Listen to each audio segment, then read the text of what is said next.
네, 오늘 본문은 이제 어제 월요일 날 출애굽기 6장 했던 그 내용들과 이제 연속이 되는 부분입니다. 출애굽기 6장은 이제 마지막 부분이 하나님과 모세의 대화 내용으로 끝나는데 이제 모세가 나는 입이 둔한 자이오니 바로가 어찌 내 말을 들으리까 이렇게 말했을 때 하나님께서 이제 오늘 7장 본문을 통해서 모세에게 아론을 붙여주겠다. 이제 이렇게 오늘 7장 본문이 시작하는데요. 우선 우리 본문 3절을 다 같이 한번 읽어보겠습니다. 오늘 본문 3절입니다. 내가 바로의 마음을 완악하게 하고 내 표징과 내 이적을 애굽 땅에서 많이 행할 것이나. 이제 오늘 첫 번째로 살펴볼 부분인데요. 하나님께서 바로의 마음을 완악하게 하셨다입니다. 여러분 이 구절을 어떻게 이해하십니까? 만약이라도 바로가 마음을 완악하게 할 마음이 없는데 하나님이 완악하게 하신 거라고 한다면 그렇죠? 바로의 입장에서는 굉장히 억울한 거죠. 바로는 가만히 있었는데 하나님이 바로의 마음을 완악하게 했다. 이렇게 하게 된다면 바로의 완악함의 원인이 누구한테 있는 겁니까? 이제 하나님한테 있는 거죠. 그렇게 되면은 이제 이게 이상하게 되는 거죠. 왜냐하면 죄의 원인이 하나님이시다. 그렇죠? 그러니까 이제 안 믿는 사람들은 그런 얘기 하잖아요. 선악과를 애초에 안 만들면 되는 거 아니냐. 예를 들어 창세기에서 하나님이 선악과를 먹을 걸 알면서도 만들었기 때문에 그러니까 이제 죄의 원인을 지금 누구한테 돌리는 거예요? 이제 하나님한테 돌리는 거죠.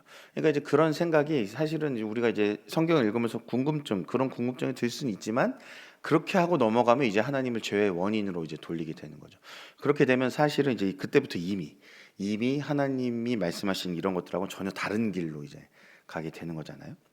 그러니까 지금 뭐 예를 들어 이스라엘과 중동의 이런 전쟁의 여러 가지 상황에서도 안 믿는 사람들은 결국 다 어떻게 합니까? 이스라엘이 이제 다 전쟁의 원인인 것처럼 얘기하잖아요. 이스라엘 자체만이. 사실 이제 그런 것은 아닌데 어찌 됐든 간에 하나님을 믿지 않는 자들은 계속해서 죄의 원인을 하나님께 돌리고 싶어 하는 것이죠. 그러니까 사실은 우리가 이제 여러 가지 불평 불만이 들 때가 있거든요. 왜 이 세상은 이렇게 악한 걸로 가고 왜 이렇게 악이 득세하고 하나님 뭐 하시는 거냐. 사실 이제 그게 단순한 불평에서 끝나는 정도가 아니고 결국 이 세상의 죄의 원인을 하나님께로 돌리는 이제 큰 문제를 사실 그게 가지고 있는 거거든요. 그 자체로. 그래서 그게 이제 한두 번 하고 끝나야 되는데 자칫하면 하나님이 지금 모든 죄를 조장하고 계신 것처럼 이제 그렇게 생각을 하게 된단 말이죠. 오늘 본문도 마찬가지입니다. 사실은 표현이 분명하게 하나님께서 바로의 마음을 완악하게 한다라고 돼 있거든요. 근데 이제 이것이 어떤 의미를 가졌는지를 정확하게 우리가 짚고 넘어갈 필요가 있다는 것입니다. 여러분 하나님은 죄의 원인이 되실 수 없습니다. 그렇게 믿으시죠? 하나님이 죄의 원인이라고 한다면요, 여러분 이미 이제 이단 사이비의 길로 가고 있는 겁니다. 그러니까 우리가 이 부분을 조금 한번 꼭 짚어봐야겠습니다. 제가 로마서 1장 24절을 읽어보면 그러므로 하나님께서 그들을 마음의 정욕대로 더러움에 내버려 두사. 이제 그 로마서 1장에서 계속 읽어보면 26절, 28절에도 이렇게 나옵니다. 하나님께서 그들을 부끄러운 욕심에 내버려 두셨으니 하나님께서 그들을 그 상실한 마음대로 내버려 두사. 이게 로마서의 이 구절을 제가 왜 가져왔냐면 하나님께서 그 말씀을 거절한 자들에게 하나님께서는 그 마음이 끝까지 강팍하도록 이제 내버려 두셨다는 내용이 로마서에 나오거든요. 이 바로도 마찬가지입니다. 하나님이요, 바로는 이제 하나님의 말씀을 들을 준비가 돼 있는데 나는 그래도 좀 들어보고 판단하고 순종할 건데 하나님께서 완악하게 하신 게 아니고 바로가 앞으로 우리가 쭉 읽어보겠지만 바로가 계속해서 그 마음을 스스로 하나님의 말씀을 거부하고 강팍하게 두더라는 것입니다. 실제로 하나님께서 오늘 7장 3절 이 본문에서 바로의 마음을 완악하게 하시겠다라고 말씀하셨지만요. 첫 번째 재앙에서 다섯 번째 재앙까지 여러분 이제 나중에 성경을 잘 읽어보십시오. 그럼 어떻게 표현이 나오냐면 바로의 마음이 완강하다라고 나옵니다. 그러니까 하나님이 7장 3절에서 완악하게 하시겠다고 했는데 그것이 실제로 이루어지는 것은 사실은 여섯 번째 재앙에 가면 하나님이 완악하게 하셨다는 표현이 다시 등장합니다. 그러니까 사실은 하나님이 첫 번째 재앙부터 다섯 번째 재앙까지는요 바로를 놔두셨어요. 이 말한 대로 한 게 아니고 바로에게 어떤 것들을 할 수 있는 선택의 기회를 여러 번 주셨습니다. 그러니까 사실은 하나님이 기다리신 거죠. 기다리신 겁니다. 여기서 이제 바로의 마음이 완강하여라고 돼 있는데 이 부분은 이 문자적으로 번역하면은 마음이 딱딱하게 돼요. 그러니까 마음이 굳었다는 겁니다. 바로가 스스로의 마음을 굳게 해서 말씀이 들어올 자리를 주지 않았다는 거죠. 성령님이 우리에게 역사하시면 어떤 일이 일어납니까? 우리의 마음밭을 기경하게 되죠. 딱딱했던 우리의 마음밭을 기경해서 하나님의 말씀이 심기잖아요. 근데 바로는 그 말씀이 심길 수 없도록 자신을 이렇게 단단하게 마음을 굳어지게 했다는 것입니다. 여러분 하나님이 얼마나 바로한테 큰 기회를 주셨냐면 나일 강물이 핏물이 됐죠. 그 다음에 개구리가 온 땅에 팔짝팔짝 뛰어다니고 애굽의 온 땅의 티끌이 이가 되어가지고 사람과 가축에게 이제 오르기 시작했고 그 다음에 집집마다 땅마다 파리떼가 가득했고 그 다음에 가축들에게 돌림병이 돌았습니다. 이게 이제 첫 번째부터 다섯 번째 재앙인데 이 재앙을 다섯 번이나 겪었는데도 바로의 마음이 딱딱하게 굳어 있더라는 것입니다. 여러분 왜 그럴까요? 여러분 우리는 이 재앙들 중에서 사실은 한 가지만 겪어도 집에 갔는데 집에 있는 모든 물들, 모든 음료수 이런 것들이 뭐 정수기에서 물을 틀었더니 피가 나와요. 여러분 우리가 처음에는 놀라가지고 정수기사를 부르겠지만 기사를 부른데 해결이 되지 않겠죠. 왜냐면 물이 피가 된 거니까요. 그러니까 그런 것만 겪어도 이게 무슨 일이냐 도대체 막 이러고 난리를 칠 건데 여러분 집에 개구리가 가득하다고 생각하십시오. 집에 갔더니 파리가 가득한 겁니다. 집에. 뭐 우리가 가축을 기르지 않지만 혹시 애완견이나 뭐 고양이 이런 거 기르시는 분들 집에 가축들 가축이 아니라 그런 애완동물들이 다 병에 걸린다. 여러분 그것만 해도 우리가 하나님께 기도하지 않겠습니까? 고쳐주십시오. 회복시켜 주십시오. 이게 무슨 일입니까? 도대체 막 귀신은 물러가라 이러고 할 건데 바로는 전혀 그 마음에 변함이 없었다는 것입니다. 바로는 왜 이렇게 달랐을까요? 이 사람 자체가 굉장히 약한 사람이어서 그랬을까요? 그렇지 않습니다. 바로도 사실은 우리랑 똑같은 사람이죠. 똑같은 사람인데 바로가 이렇게 마음이 딱딱하게 굳어 있을 수 있는 이유는 가장 큰 이유는 아마 바로가 가진 게 많기 때문입니다. 바로가 가진 게 많죠. 여러분 강물이 핏물이 되었다고 해서 먹을 게 있지 않아요. 오늘 7장 후반부에 보면요. 바로가 어떻게 하죠? 사람들을 시켜서 나일강가 주변 땅을 파괴합니다. 그러니까 새로운 물의 근원을 찾는다는 얘기예요. 하나님이 물의 근원, 이제 하나님이 사실은 생명이거든 물의 근원이신데 하나님 그 물을 피로 바꿨으면 알아들어야 되는데 이 바로는 어떻게 한다고요? 다른 근원을 생명의 근원을 찾더라는 것이죠. 여러분 우리는 과연 몇 번째 재앙에서 우리의 딱딱한 마음을 부드럽게 할 수 있을까요?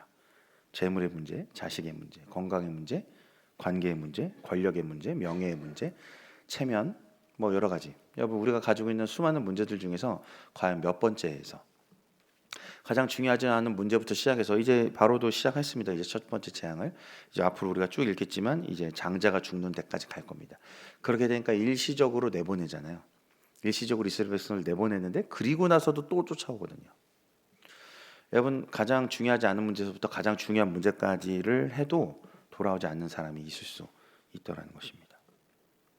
결국 하나님께서는요 여섯 번째 재앙부터는 참지 않으십니다. 더 이상 기다리지 않으시고요 그 마음을 완악하게 해서 끝까지 가게 하십니다. 여러분 이런 분 없기를 축복합니다. 중간에 하나님께서 내버려 두시기 전에 돌아와야 됩니다. 스스로의 마음을 돌이켜야 됩니다. 여러분 몇 번째인지 한번 세워 보셔야 됩니다. 내가 지금 몇 번째를 가고 있는가? 사실 이 나라도 마찬가지입니다. 이 나라는 지금 몇 번째를 지나고 있는가? 하나님이 10번이라고 하셨다면 몇 번째인가? 여러분 오늘 본문이 말하는 것은 하나님께서 5번을 참아주시겠다는 얘기는 아니죠. 그건 사람마다 다른데 하나님이 반드시 때가 있다는 것입니다. 놔주시는. 그렇게 되면요 그 때가 일단 시작되면요 결코 멈추지 못한다. 이제 그게 문제입니다. 여러분 우리가 착각하지 말아야 될 것이 있는데 내가 가진 게 많아서 멈출 수 있는 게 아닙니다. 내가 잘 돼서 내가 능력이 많아서 멈출 수 있는 게 아닙니다. 내가 하는 일이 잘 되고 있어서 멈출 수 있는 게 아닙니다. 내 주변에 도와줄 사람이 많다고요? 아니요. 그것이 나를 멈추게 할 수 없습니다. 여러분 그런 것들이 나를 멈출 수 있다라고 생각한다면 정말 큰 착각입니다. 여러분 그렇다면 이 세상에 사고 친 사람이 없겠죠. 주님께 떠나가는 사람이 없을 것입니다. 근데 사람은 오직 주님 앞에 나와 엎드릴 때만이 그나마 멈출 가능성이 있거든요. 여러분 나와서 엎드렸다고 멈출 수 있는 것도 아니에요. 왜냐하면 결국 우리의 멈추는 것은 누구 때문에 멈추게 되는 거죠? 하나님이 우리를 만나 주셔야 멈추는 거잖아요. 여러분 그나마 하나님 앞에 나와서 엎드려서 하나님을 구해야 하나님 만나 주시면 멈추는 거고 앞에 나와서 엎드렸는데도 사실 하나님이 안 만나 주시면 멈출 수 있습니까? 멈출 수 없죠. 멈출 수 없습니다. 여러분 우리가 큰 착각을 하지 말아야 될 것이요. 여러분 세상 사람들이 자신들이 가진 것이 많다고 멈출 수 있다라고 생각한다면 우리가 큰 착각하는 것은 내가 말씀 보고 기도하고 예배하면 멈출 수 있을 거다. 아무렇게나 살다가 주일에 한번 교회 가면 아무렇게 하다가 금철에서 기도 한번 하면 뭔가 멈출 것이다. 여러분 그거는 뭔가 잘못된 생각입니다. 사실은 우리의 행위로 인해서 멈출 수 있다는 큰 착각이에요. 여러분 우린 장로교죠. 우린 장로교회입니다. 장로교단입니다. 여러분 장로교단에 아주 큰 중요한 교리가 있는데 그건 무엇이냐면 전적 타락입니다. 인간은 전적으로 타락이기 때문에 어떠한 행위로도 벗어날 수 없다는 것입니다. 그럼 우리가 예배 말씀 기도를 왜 하냐? 거기에 그나마 소망이 있는 게 뭐냐면 하나님이 예배 말씀 기도를 통해서 우리를 어떻게 해요? 만나 주시기 때문이에요. 여러분 우리가 예배 말씀 기도할 때 내가 이거 하면은 낫는다가 아니고요. 예배 말씀 기도를 하는 가운데 하나님 나를 만나 주신다면, 하나님 내 손을 붙잡아 주신다면, 하나님 내 마음을 기경해 주신다면, 하나님 오늘 찾아와 주신다면, 이 자리 가운데 임재해 주신다면, 성령님 내 마음을 기경하여 주신다면, 여러분 우리의 소망을 하나님께 두는 거죠. 예배 말씀 기도 내 행위에 두는 것이 아니라는 것입니다. 여러분 똑같이 예배 말씀 기도하러 오거든요. 근데 어떤 사람은 거기에서요 오늘 행위에 내 소망을 두고 가는 사람이 있습니다. 오늘 내가 1시간 기도했으니까, 2시간 기도했으니까, 내가 뜨겁게 부르짖었으니까, 내가 말씀을 몇십 장 읽었으니까. 여러분 아무 상관없습니다. 여러분 죄송한 얘기입니다. 아무런 상관이 없습니다. 우리의 소망은 오직 하나님께 있다는 것을, 오직 예수님께 있다는 것을, 오직 그 혼돈과 공허와 흑암과 그 깊은 물 위에 가운데 운행하시고 계시는 그 성령 하나님께 있다는 것을 꼭 믿으시기 바랍니다. 우리의 소망은 오직 하나님께 있는 것입니다. 그래서 여러분 그 하나님께서 우리를 만나 주신다면, 그러니까요 결국은 어떠한 은혜가 또 있냐면요, 우리가 때로는 예배 말씀 기도 가운데 못 나갈 때가 있습니다. 솔직히 그렇지 않습니까? 그런데 주님이 우리를 찾아와 주신다면, 여러분 요셉이 애굽에서 어떤 사람이었습니까? 노예였습니다. 죄수였습니다. 여러분 주일 성수라는 개념이 있었겠습니까? 없었겠죠. 당연히 하나님을 경배하고 예배한다는 개념이 없는 겁니다. 그 나라에, 자기의 상황에. 그런데 그 환경과 상황 가운데서도 하나님이 만나 주시니까요 어떻게 되죠? 요셉이 하나님의 사람으로 변화돼 가잖아요. 그렇죠? 여러분 그러니까 결국 우리의 어떤 행위에 달려 있는 것이 아니고 하나님이 우리를 찾아오시느냐, 하나님 우리를 만나 주시냐. 그러니까 결국 무슨 문제다? 우리의 마음의 문제라는 것이죠. 우리의 마음을 누구한테 드릴 것인가? 우리의 마음이 누구를 향하게 할 것인가? 내가 하고 있는 일인가? 내가 겪고 있는 이 상황인가? 나의 감정인가? 나의 계획인가? 나의 뜻인가? 아무런 상관이 없다는 것입니다. 오직 하나님을 하나님으로 모시는 것, 그분을 만나는 것, 거기에 우리의 모든 것이 달려 있다라는 것입니다. 이제 다 같이 19절을 읽겠습니다. 19절. 여호와께서 또 모세에게 이르시되 아론에게 명령하기를 내 지팡이를 잡고 내 팔을 애굽의 물들과 강들과 운하와 목과 모든 호수 위에 내밀라 하라. 그것들이 피가 되리니 애굽 온 땅과 나무 그릇과 돌 그릇 안에 모두 피가 있으리라. 이제 두 번째 나누려는 부분입니다. 여러분 이제 첫 번째 재앙은 나흘 강물이 피가 되는 것이죠. 애굽의 물들, 강들, 운하, 모든 호수가 피가 됐다는 것입니다. 여러분 이제 우리가 잘 아시다시피 물의 의미가 무엇이죠? 이제 생명이죠. 물의 가장 큰 중요한 뜻 중에 하나는 생명입니다. 여러분 지금 우리에게도 물이 굉장히 중요하겠지만 고대 근동에서는 더욱더 말할 것이 없죠. 왜냐하면 생수를 모아둔다거나 저장한다거나 이제 그런 기술들이 지금에 비해서는 매우 없는 거나 다름없잖아요. 그러니까 이제 특별히 이 나일강이요, 그 당시 이집트 사람들한테 이제 신의 선물로 불리는 것이죠. 이 나일강의 엄청난 수량의 물들이 이제 에티오피아, 이 아프리카 중부로 가면 에티오피아가 있는데 거기 고원에 있는 아주 비옥한 흙들을 이 강물들이 가지고 내려옵니다. 그래서 나일강 하류에 삼각지를 만들어 가지고요 엄청나게 비옥한 토양, 전 세계적으로도 손꼽을 만한 비옥한 토양. 그래서 이집트에서는요 3모작 4모작 가능하죠. 그 심지어 씨만 뿌려도 알아서 자라요. 얼마나 땅이 비옥한지 이제 그런 땅이거든요. 근데 문제는 하나님께서 어떻게 해요? 그 나일강을, 그렇죠, 신의 선물이라고 불리는 그 나일강을 피로 바꾸십니다. 이것이 무슨 의미냐면 이집트를 지탱하는 것은 나일강이 아니고 누구라고 말씀하신 건가요? 그 나일강을 지으신 하나님. 아멘이십니까? 여기서 지금 창조주 하나님을 자신을 설명하는 겁니다. 창조주 하나님으로. 너희에게 주어진 것들이 너의 생명을 보존하게 하는 것이 아니고, 너가 가지고 있는, 예를 들어 우리가 지금 이제 현대 사회는 약도 쓰고 여러 의료 도구, 치료 도구들이 많잖아요. 여러분 그런 것들이 우리를 살게 하는 것이 아니라는 것입니다. 여러분 우리가 먹는 음식이, 우리가 하는 운동이 우리를 살리는 것이 아니라는 것입니다. 그 모든 것을 지으신 누구? 하나님이 우리의 진짜 생명이라는 것을 여러분 이 현대 사회에서도 반드시 기억해야 됩니다. 우리에겐 창조주 하나님만이 우리의 유일한 생명줄이시다라는 것이죠. 그래서 그 생명줄을 붙잡고 가야 되는 것이죠. 이게 첫 번째랑 계속해서 이어지는 건데요. 아까 마음을 완악하게 하지 않아야 되는 것. 여러분 사실 이제 두 번째, 세 번째 아까 제가 말씀드렸지만 개구리, 이 파리, 가축 돌림평, 이거 다 힘든 재앙이거든요 사실은. 그런데 나일강이 피가 되는 거하고는 비교할 수 없죠.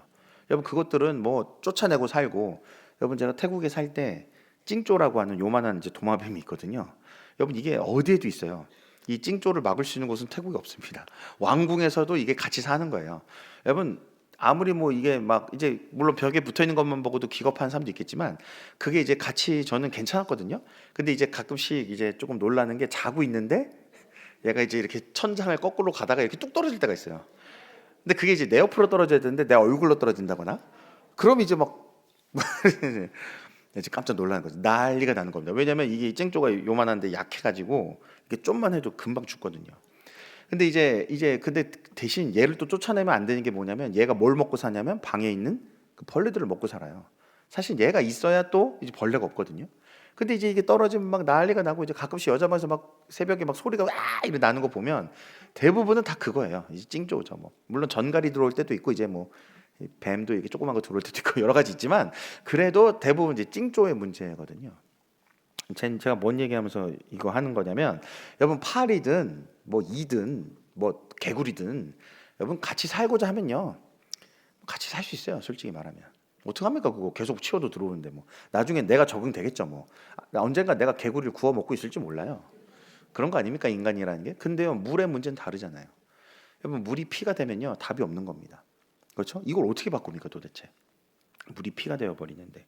여러분 그러니까요, 하나님이요 나일강을 피로 바꾸는 초강수를 사실은 처음부터 두셨어요. 처음부터. 다 같이 17절 읽어볼까요? 17절. 17절. 그렇게 초강수를 두신 이유가 뭐냐? 여호와가 이같이 이르노니 내가 이로 말미암아 나를 여호와인 줄 알리라. 볼지어다 내가 내 손에 지팡이로 나일강을 치면 그것이 피로 변하고. 네. 여러분 하나님께서 이렇게 초강수를 두신 이유가 뭐냐면요, 바로 하나님께서 여호와이신 것을 알게 하기 위해서라는 것입니다. 여러분 잘 생각하십시오. 근데 바로가 아무리 이러한 재앙을 겪은들 하나님이 여호와이신 줄 알 수 있을까요? 여러분 우리 믿는 사람들도 하나님과 여호와의 차이가 뭔지를 모르는 사람이 사실 소드록하거든요. 믿는다고 하면서도. 그런데 아예 안 믿는, 아예 이방 사람인 바로가요, 여호와와 하나님이 같은 하나님이고 뭐 그런 걸 알까요? 그냥 다른 신이라고 거의 판단할걸요.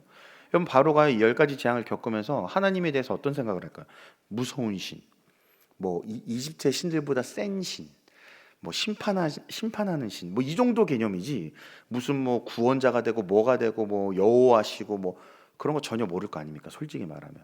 그러니까 여러분 지금 이 바로가 당하고 있는 이 재앙은요, 사실은 누구에게 말씀하고 계신 거예요? 이스라엘 백성들한테 말씀하시는 거잖아요. 그렇죠? 여러분 이 세상에 오는 심판과 이런 것들이요, 사실 세상 사람들한테 말한다고 생각할지 모르지만요, 그렇지 않다는 거예요. 여러분 그 사람들은요 그냥 자기가 재수가 없고 이 세상이 망할라나 보다 이러고, 여러분 거기에서 하나님을 찾기가 매우 어렵습니다. 자연의 징조를 보고 하나님을 찾을 정도면요, 이미 그 마음 가운데 무언가가 있기 때문이에요. 정말로 소수라는 것이죠. 오히려요 이런 자연의 재앙과 이런 여러 가지를 보고 하나님을 찾아야 되는 사람들, 더더욱 누구가 될 수밖에 없다? 하나님이 여호와신 줄 아는 우리, 믿는 우리라는 것이죠. 근데 문제는 뭐냐면, 그 재앙들을 보고 백성들은 어떤 반응입니까? 아, 우리 하나님 여호와시다 이러나요? 그러지 않죠. 그러지 않습니다. 잘 몰라요. 여전히 하나님을 잘 모릅니다. 여러분 이게 큰 문제인 것이죠. 이방 사람들이, 세상 사람들이 하나님을 모르는 것은 어떻게 보면 당연한 얘기인데, 문제는 우리도 그거를 모르고 있더라는 것입니다. 여러분 여호와에 대해서 여러 가지 얘기를 할 수 있지만, 여호와에 대해서 한 가지만 얘기한다면 바로 언약의 신실하신 하나님입니다. 여호와의 뜻은 여러 가지 중에 있겠지만 하나가 제일 중요한 게 언약의 신실하심. 왜냐하면 출애굽기가 시작할 때요, 이스라엘들의 고통에서 시작을 합니다. 근데 하나님께서 출애굽기 2장에 어떻게 하냐면, 하나님께서 아브라함과 이삭과 야곱과 맺은 언약을 기억하셨다. 그 언약을 기억하셨다는 말이 나와요. 그러니까 그 언약을 기억하셨다는 말이 결국 뭐냐면, 언약을 기억하셨기 때문에 이제 모세를 부르시고, 또한 출애굽을 시켜서 어떻게 해요? 하나님이 약속하신 것들을 이스라엘 백성 가운데 이루시는 그 일들이 이제 생겨난다는 것이죠. 그렇게 되니까 결국은 하나님이 여호와신 줄 알리라, 이 말은 무슨 말이에요? 하나님께서 자신의 백성들과 약속하신 것을 반드시 지키신다라는 것을 알게 된다는 것이죠. 그러면 지금 우리한테 적용하면 이 말이 무슨 말이 됩니까? 하나님께서 여호와가 되신다는 것, 여러 가지 의미가 있을 겁니다. 왜냐하면 자신의 백성에게 여러 약속을 하셨으니까요. 그런데 우리에게 가장 공통된 중요한 약속이 뭐죠? 이제 남은 거 중에서 재림이잖아요. 재림. 주님이 반드시 다시 오신다는 것입니다. 여러분, 그렇다면 이 세상 가운데 앞으로 일어날 수많은 심판과 그런 것들은요, 다 어딜 향해서 가리키고 있는 표지가 됩니까? 재림이죠. 예수님의 재림을 가리키는 표지가 된다는 것입니다. 그렇게 되니까 우리는 이 세상에서 일어난 수많은 일들을 보면서 계속해서 무엇을 상고해야 돼요? 주님의 재림. 주님이 반드시 다시 오신다. 이 고난과 역경과 우리의 노예와 우리의 노예됨과 이 세상의 포로됨은 반드시 끝난다. 이미 사실 예수 그리스도 믿어서 끝났어야 되는데 그것이 물리적인 환경에서도 끝난다. 왜? 주님이 다시 오시기 때문에. 그렇게 되니까 우리 세상의 어떤 재앙과 그 심판 가운데서 두려움만 느끼는 것이 아니고요, 오히려 무엇을 발견하게 되죠? 참된 소망을 발견하게 됩니다. 주님이 오시는구나. 주님이 점점 가까이 오고 계시는구나. 그렇게 되니까요, 세상 사람들은 그것 때문에 비관하고 뭐 문제가 생기고 뭐 자기가 마음대로 하고 어차피 망할 세상 내 마음대로 살아야지, 내 뜻대로 해야지 하지만요, 우린 더더욱 그렇게 되지가 않는 거죠. 더더욱 부르신 곳에서 충성하게 됩니다. 더 정직하게 됩니다. 더 성실하게 됩니다. 더 예배를 사모하게 됩니다. 더 주님을 갈망하게 됩니다. 더 기도하게 됩니다. 그러니까 세상 사람들이 점점 더 우리를 어떻게 보겠어요? 이상한 인간들이다라고 보게 되겠죠. 초대교회가 로마 제국한테 그렇게 여겨졌듯이 우리도 초대교회처럼 점점점 세상 가운데서 이상한 사람들이 되는 겁니다. 그렇죠? 그렇게 되는 게 자연스러운 것을 믿으시기 바랍니다. 여러분, 기독교가 잘못 믿고 있는 게 아니고요, 당연히 그런 취급을 당하는 게 성경이 말한 대로 가는 겁니다. 우린 출애굽기를 통해서요, 주님이 다시 오셔서 일으킬 새로운 출애굽을 또한 기다리는 것입니다. 예수님의 초림도 새 출애굽으로 불렸거든요. 신약에 보면 여러분, 예수님의 재림도 마찬가지입니다. 어떻게 보면 새로운 출애굽입니다. 사실은 이제 계시록은 출애굽보다는 바벨론을 얘기하죠. 계시록은 이제 바벨론을 얘기하잖아요. 마지막에 큰 성 바벨론아 무너졌도다. 이제는 출 바벨론이 우리를 기다리고 있는 것입니다. 그래서 오늘 말씀을 정리하면, 여러분, 하나님 앞에 우리의 마음이 완악한가 안 한가, 그것을 살펴보시기 바랍니다. 언제나 우리의 마음이 하나님 앞에 기경되어져 가야 됩니다. 계속해서 굳어진 마음이 하루라도 빨리, 조금이라도 빨리 기경되어야 합니다. 그래서 주님 앞에 마음이 부드럽게 되어서 주님의 말씀이 심겨야 되고요, 그리고 동시에 하나님이 우리에게 계속해서 말씀하신 것은 내가 여호와인 줄 알리라. 하나님의 약속을 하나님께서 신실하게 지키시는 분이구나. 그러니까 하나님께 우리가 소망을 두고 하나님을 붙잡고 하나님이 우리 삶 가운데 이루실 그 말씀들이 우리의 삶 가운데 있어야 된다. 말씀이 내 삶 가운데 심겨야 된다. 말씀을 붙잡아야 된다. 계속해서 말씀으로 돌아가야 된다. 이것이 우리가 남은 이 땅을 사는 삶 가운데 계속해서 이어져야 될 제일 중요한 일. 그래서 결국 우리의 생명은 어디에 있다? 하나님께 있고 하나님이 주신 말씀에 있다라는 것입니다.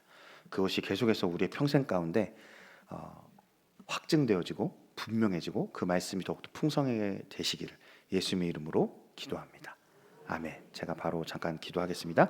살아계신 하나님 아버지, 우리가 살아가는 이 세상 가운데서 하나님, 더더욱더 분명한 것은 주님의 말씀밖에 없음을 믿사오니 오직 주의 말씀을 붙든 자들 되게 주시옵소서. 그 말씀을 받고 말씀을 먹고 말씀을 심어서 말씀이 자라나게 하신 하나님을 경험하며 날마다 주님과 동행하며 주님을 붙잡아, 이 세상 사람들은 자기가 원하는 대로 그 갈 길을 가고 있지만 우리는 오직 천국을 향해서 달려갈 수 있도록 하나님, 이 세상 사는 동안 우리 삶 가운데 간섭하여 주시옵소서. 개입하여 주시옵소서. 우리의 마음을 완악하게 내버려 두지 마시고 오늘 주님 찾아와 주셔서 성령 하나님, 우리의 마음을 기경하여 주시옵소서. 우리에게 들을 길을 주시옵소서. 우리의 눈을 들어 믿음으로 하나님 나라를 바라보게 하여 주시옵소서. 그래서 어찌됐든지 간에 우리의 손길과 발걸음 닿는 곳마다 그리스도의 향기가 피어나고 그리스도의 편지가 읽혀나서 우리를 통해서 주님 영광 받으시고 우리를 통해서 구원의 역사가 계속해서 흘러넘치는 예수님 높임 받으시는 인생들 되고 가정 되고 기업 되고 교회 되고 나라 되게 하여 주시옵소서. 감사드리며 예수님 이름으로 기도합니다. 아멘. 주여, 주여, 주여.